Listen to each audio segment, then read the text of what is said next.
Va. Ingeniero, buenas noches. Mi persona le va a dar a conocer sobre el tema de reconocimiento geológico de la rotura de balsa-lodos mineros en la aplicación a la rotura de la balsa de Snacoyer en España. Bueno, vamos a empezar con una pequeña introducción. Una presa de residuos mineros causa varios tipos de riesgos sobre el medio ambiente.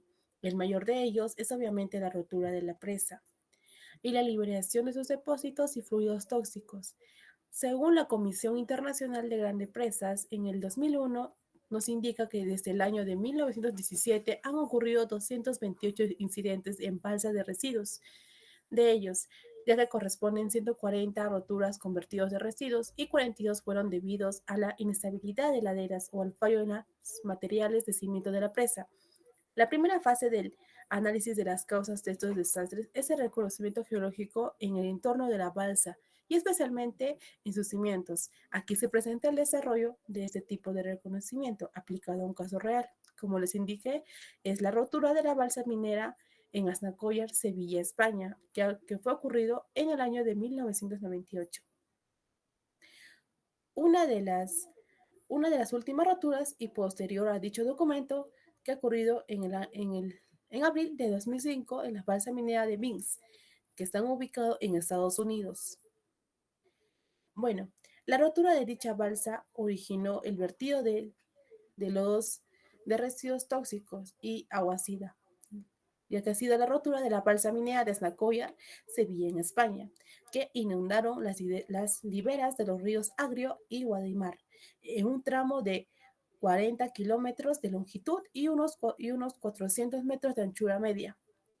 La oleada de aguas ácidas alcanzó el área protegida que rodeaba el Parque Nacional de Doñaña, ya que ha sido declarado este parque la reserva de la biosfera por el UNESCO por un valor ecológico y quedó a tan solo 2 kilómetros del límite del mismo.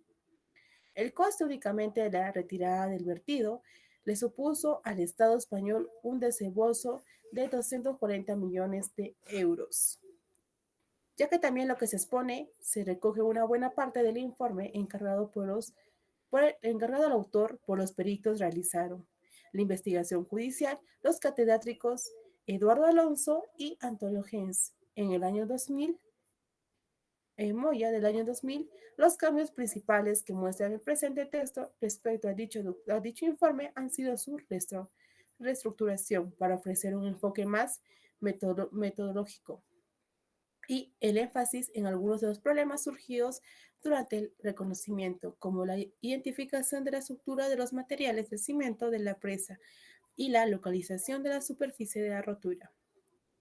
Este último aspecto es esencial para el cálculo de la estabilidad. Fue resuelto mediante un procedimiento innovador por Moya en el año 2001 al año 2004. También tenemos los objetivos básicos del reconocimiento fueron: la primera es la caracterización de la zona afectada por la rotura, lo que incluye la descripción de los materiales implicados de la morfología y de la estructura de esta zona, y especialmente la determinación de la geometría de la superficie de rotura. Como otro objetivo tenemos la descripción del contexto geológico en el entorno de la balsa de residuos, con un énfasis en la descomposición y estructura de los materiales del cimiento del dique. Y por último también tenemos el control de los desplazamientos en profundidad y de las presiones de agua en las arcillas azules del cimiento del dique. Bueno, se ha preferido conservar una gran parte de tiempos verbales utilizados en el citado de este informe, como también el recurso se pretende mantener y la proximidad al momento de la rotura, y con ello se espera la atención del lector. Proseguimos, tenemos las características de la balsa minera de Snacoyer y su contexto geológico. Bueno, principalmente vamos a empezar por las características de la balsa. Tiene una planta aproximadamente rectangular, alargada en dirección al noroeste y al suroeste, con una longitud de unos 2.050 metros y una anchura máxima de unos 1.100 metros, ya que la balsa se apoya en el terreno natural en su costado occidental y está cerrada en sus otros lados por un dique perimetral. También consta de dos zonas de depósitos separados por un espigón central al espigón donde se almacenan los estériles de pirocastros, que son la balsa de pirocastros, y al sur los residuos de sulfúricos metálicos, que son la balsa de piritas. También, como podemos observar en la figura 1, se observa la localización de la balsa minera de Aznacoyar y la vista aérea de la misma, ya que en septiembre de 1995, unos 3 años durante la rotura, se observa un extenso abanico de vertido de residuos en la esquina del noroeste de la balsa de Piritas. Proseguimos con, perdón, también en las características de la balsa minera nos indica que el dique comenzó a construirse en el año de 1979 y se fue recreciendo en varias facetas en función de las necesidades operativas en el contexto de la explotación minera, ya que en abril de 1998, cuando ocurrió la rotura, el tramo oriental del dique tenía una altura comprendida entre los 25.5 y los 28 metros y una anchura entre 100 a 110 metros en su base y de 25 a 30 metros en coronación, ya que la estructura del dique consta con un cuerpo principal de escollera, de bloques de pizarra, recubrimientos de agua arriba, que es en el parámetro interior, y una pantalla de impermeabilización construida con graves, arenas y lutitas aluviales compactadas, ya que se denominan la pantalla roja. Ahora sí, prosiguiendo con el contexto geológico. Bueno, la balsa minera de Snacoyer está constituida y está situada en el margen noroccidental de la cuenca de Guadalquivir, muy aproximadamente al contacto con los materiales paleozoicos del Másico Ibérico que afloran en la Sierra Morena, ya que el origen de esta cuenca de Guadalquivir está directamente relacionado con la formación de la cordillera Bética. También la cuenca se generó durante el Mioceno a consecuencia del basculamiento generalizado y progresó del zócalo paleozoico hacia el suroeste, inducido por el sucesivo apilamiento de mantos de cabalgamiento enfrente de la cordillera, ya que el basculamiento del zócalo dio lugar a una gran transición marina, ya al inicio del relleno de la sedimentación de la cuenca de Mioceno. El basculamiento del zócalo dio lugar a una transición marina. Bueno, al relleno siguió una regresión generalizada y el encajamiento de la red fluvial durante el Cuaternario, que dio lugar a un conjunto de terrazas escalonadas. En el entorno de la balsa minera se distinguen tres conjuntos de materiales separados por una discordancia.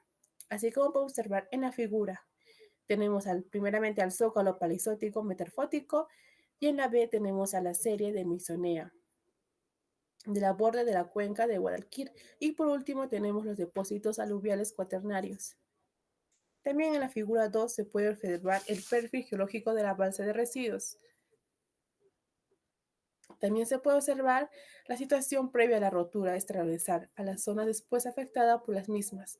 En la serie estratégica se distinguen dos discordancias, una de gran ángulo entre el zócalo paleozoico y por último las unidades misioneras, y otra de bajo ángulo entre las tres últimas y los depósitos cuaternarios. La serie Moisonea usa entre 2 y 4 grados hacia el suroeste.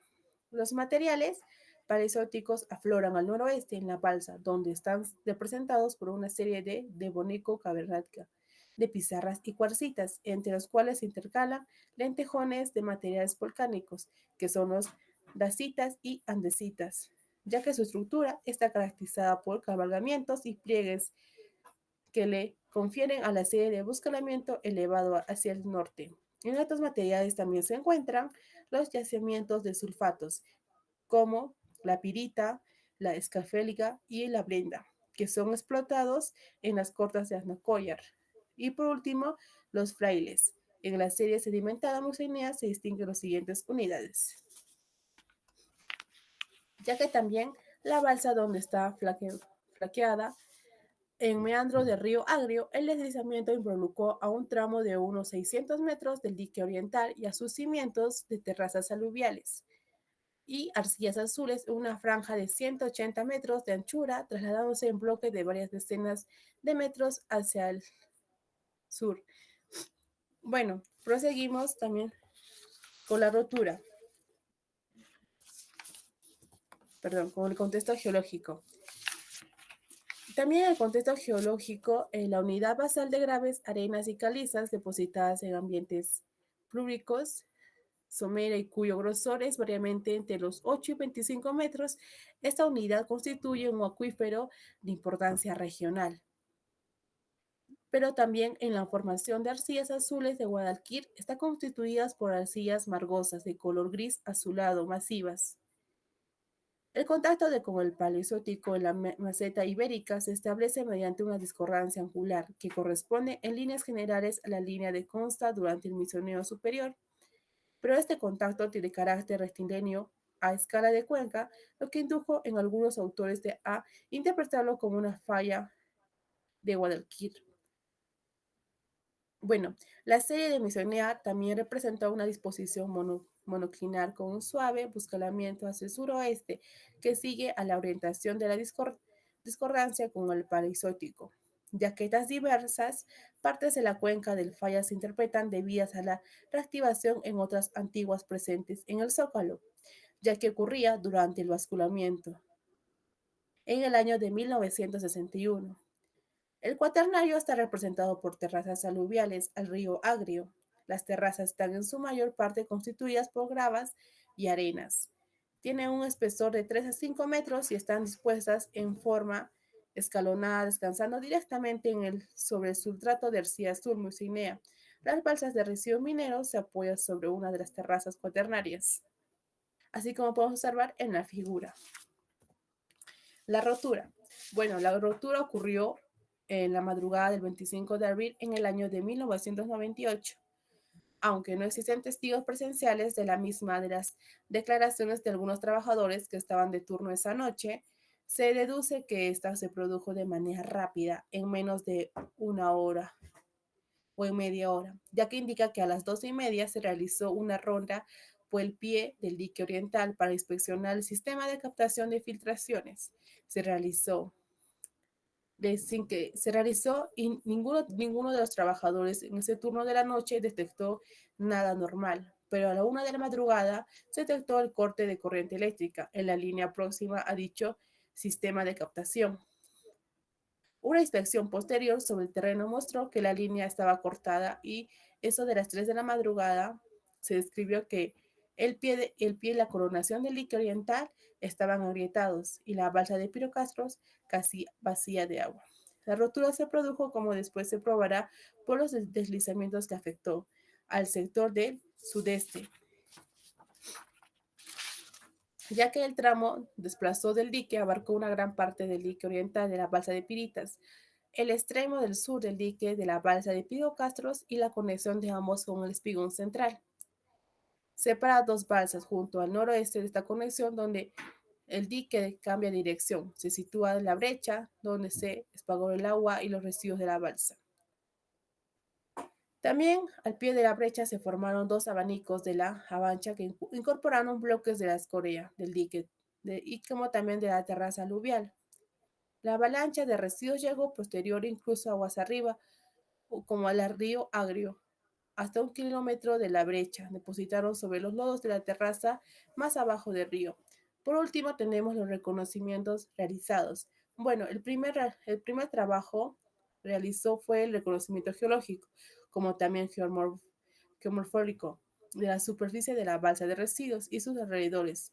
Objetivos de este reconocimiento fueron la delimitación de la zona afectada por la rotura, como también la caracterización detallada de los materiales aflorantes y su disposición estructural.